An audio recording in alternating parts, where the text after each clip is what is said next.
വീട്ടിലേക്ക് ദൈവം ഒരാളെ പറഞ്ഞയച്ചാൽ അവൻ എന്തായിരിക്കും കേൾക്കുന്നത്?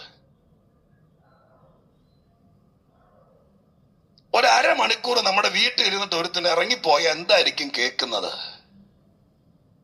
സ്തോത്രം. ആഴമായി ചിന്തിക്കണം. കേൾക്കേണ്ടതാണോ കേൾക്കുന്നത്? വേണ്ടാത്തതല്ല. എന്തെല്ലാം കാര്യങ്ങളാ പറയുന്നത് നമ്മൾ.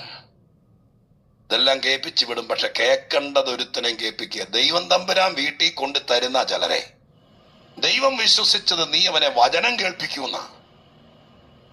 നീ അപ്പൊ പറയാൻ തുടങ്ങിയത് മുഴുവൻ സ്തോത്രം ആര് ജയിക്കും, ആര് തോക്കും, എത്ര സീറ്റ് കിട്ടും, ഇതായിരുന്നു പറഞ്ഞിട്ട് വിട്ടു. ഇതെല്ലാരും പറയുന്നതല്ല. അവര് നീയോടെ പറയേണ്ട കാര്യമുണ്ടോ?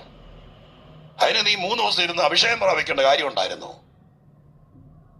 ദൈവം വിശ്വസിച്ച് എന്താണെന്നറിയാമോ? നിന്റെ വീട്ടിലേക്ക് ഒരുത്തിനെ പറഞ്ഞയച്ചപ്പോൾ നീ അവനോട് വചനം പറയും. അവന്റെ കാതുകളിൽ വചനം കേൾക്കും. അങ്ങനല്ല ദൈവം ഇട്ടത്.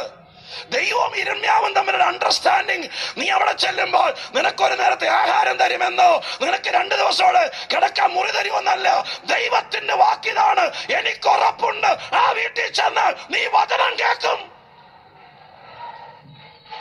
ഒരു രാത്രി നിങ്ങളുടെ ആങ്ങളെയും നാത്തൂനും കൂടെ നിങ്ങളുടെ വീട്ടിൽ വന്ന് പാർത്തിട്ട് പോയാൽ അവരെ വചനം കേൾപ്പിച്ച് വിടാൻ പറ്റുമോ? നിങ്ങളുടെ കൂടെ പഠിച്ച ഒരു സഹപാഠി നിങ്ങൾ ഇപ്പൊ താമസിക്കുന്ന ജില്ലയിൽ ഉണ്ടെന്നറിഞ്ഞ അവർ നാട്ടിൽ വന്നു. നിങ്ങളുടെ നമ്പർ എടുത്ത് വിളിച്ചു. നിങ്ങൾ ശുശ്രൂഷകരാണ്, നിങ്ങൾ ദൈവത്തെ അറിഞ്ഞവരാണ്. അവര് നമ്മുടെ വീട്ടിൽ വന്ന് പാർത്തിട്ട് പോയാൽ പോകുന്നതിനേക്കാൾ മുമ്പ് വചനം കേൾപ്പിച്ചു വിടൂ. ദൈവം ഇതൊക്കെ വിചാരിക്കുന്ന. നിങ്ങൾ അവര് പോകാൻ നേരത്ത് ഉപ്പേരി വറുത്തു കൊടുക്കുവോ, ചമ്പന്തി ഇടിച്ചു വിടുവോ? അത് ദൈവത്തിന്റെ വിഷയമല്ല.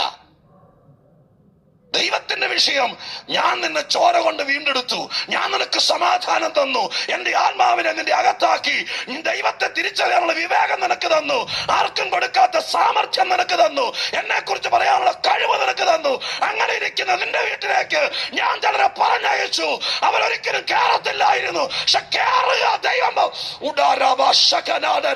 ഞാൻ ദൈവത്തിന്റെ ദൂത് പറയാ, നീ ഇത് ഏറ്റെടുക്കാൻ തയ്യാറായാൽ നിന്റെ വീട്ടിൽ കേറത്തില്ലെന്ന് ശപഥം ചെയ്തു പോയ രക്തബന്ധങ്ങളെ എന്റെ ദൈവം ഇരമ്യാവിനെ കയറ്റിവിട്ടതുപോലെ നിന്റെ വീട്ടിലേക്ക് കയറ്റിവിടും.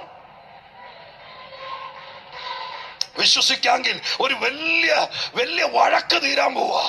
ഇന്ന് പകൽ ഈ ദൂതിന്റെ വെളിച്ചത്തിൽ ഞാൻ ആ വാക്ക് പറഞ്ഞു വരുമ്പോൾ അസാധാരണമായിരിക്കുന്ന ആത്മീക സ്പാർക്കിംഗ് ഞാൻ അനുഭവിക്കുന്നുണ്ട്. അതുകൊണ്ട് എന്നെ കേൾക്കുന്ന പ്രിയപ്പെട്ടവരോട് പറയാ, ആണ്ടുകൾ പഴക്കമുള്ള ചില കലാപങ്ങൾ തീരാൻ പോകുക. രക്തബന്ധങ്ങൾ തമ്മിലുള്ള വലിയ വിഷയങ്ങൾ